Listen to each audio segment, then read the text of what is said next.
Hello दोस्तों, नमस्ते, प्रणाम। मैं नीता मंडला सुरस्त अपने यूट्यूब चैनल पे आप लोग को स्वागत करती हूँ। शिव चर्चा गीत लेके आए, कैसे लगेगा लाइक कमेंट करना।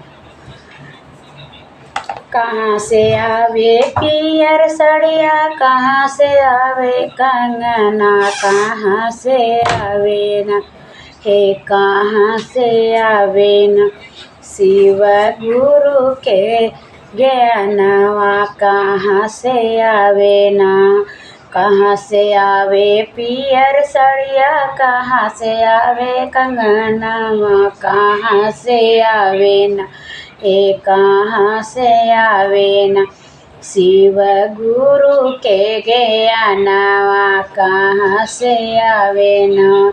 नैहर से आवे पियर सड़िया, ससुर से कंगनवा, चर्चा से आवे ना हे, चर्चा से आवे ना शिव गुरु के ज्ञानवा, चर्चा से आवे ना शिव गुरु के ज्ञानवा, चर्चा से आवे ना।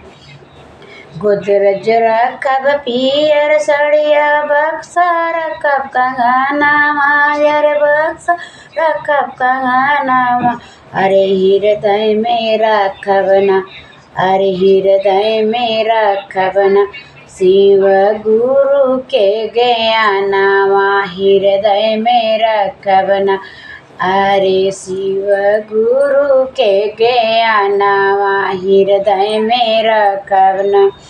फटी जइए पियर सड़िया, टूटी जइए कंगना, हृदय में रहिए ना ओ, हृदय में रहिए ना शिव गुरु के ज्ञानवा, हृदय में रहिए ना शिव गुरु के ज्ञानवा, हृदय में रहिए ना। कहाँ से आवे पियर सड़िया, कहाँ से आवे कंगनवा, कहाँ से आवे ना ओ, कहाँ से आवे ना शिव गुरु के ज्ञानवा, कहाँ से